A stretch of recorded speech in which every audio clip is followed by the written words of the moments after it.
Judgment, from William S. Plumer, The Rock of Our Salvation, 1867.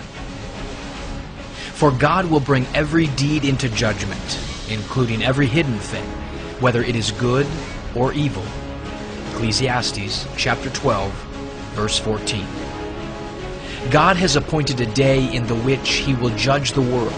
Respecting this day, several things are noticeable.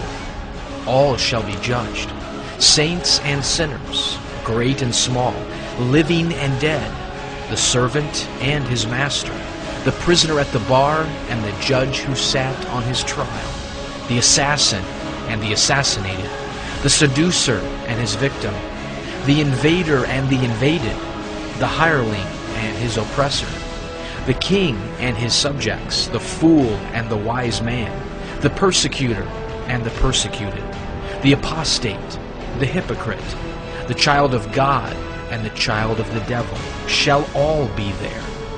No one shall be so mighty, and no one shall be so lowly, as to elude the eye or the sentence of him who shall sit upon the throne of judgment. What a massive multitude will this be, when prophets, apostles, martyrs, confessors, saints of all ages, when sinners, liars, infidels, blasphemers, moralists, and murderers shall all be there, when the sea and the dry land shall give up their dead, when death and hell shall deliver up the dead who are in them, when all who lived before the flood, all who have lived since the flood, and all who shall have lived to the end of time shall stand before God. This will be the first and the last assembly, in which are found every person whom God ever made. To God it is a certain and fixed day. He has appointed it. Acts chapter 17, verse 31. Nothing can hasten it, nothing can retard it. The purpose of God concerning it is fixed, unalterable. To all creatures it is an unknown day. Of that day and hour knows no man, no, not the angels of heaven. The day of judgment will be the great day. It will be the greatest day in the annals of the universe. It is the day for which all other days were made. This day is so well known to inspired men that they call it the day, that day, as preeminent over all others.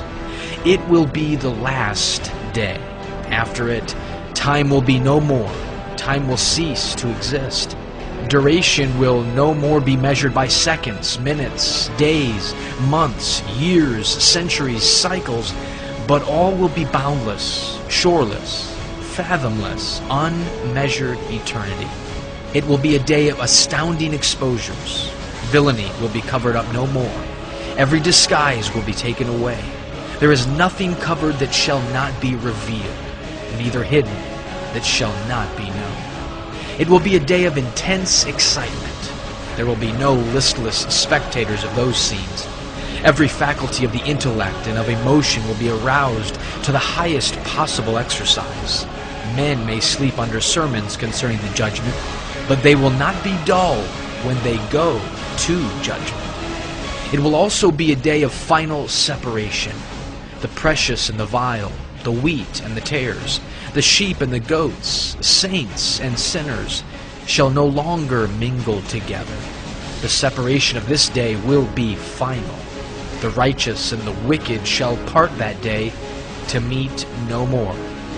It shall be a day of despair to all the unregenerate. Everywhere sinners will be crying to the rocks and the mountains, "Fall on us and hide us from the face of him who sits on the throne and from the wrath of the Lamb." Was ever despair more dreadful than this? This will be a day full of surprise. Not only will it come unexpectedly, but its awards will fill both saints and sinners with astonishment. So Christ teaches at length in Matthew chapter 25. The wicked will be amazed that they are lost. They will be especially surprised that God sets no value on their self-righteousness. The sons of God will receive more honor than they ever asked or thought of. The sons of Belial will receive more wrath than they ever feared. Christians will marvel why they are saved. Sinners will wonder why they are not saved. Many will be lost, contrary to the opinions formed of them by their neighbors. Many will be lost, contrary to the opinions they had formed of themselves. For God will bring every deed into judgment, including every hidden thing, whether it is good or evil. Ecclesiastes chapter 12, verse 14. The judgment is coming. The judge stands at the door. The time is short.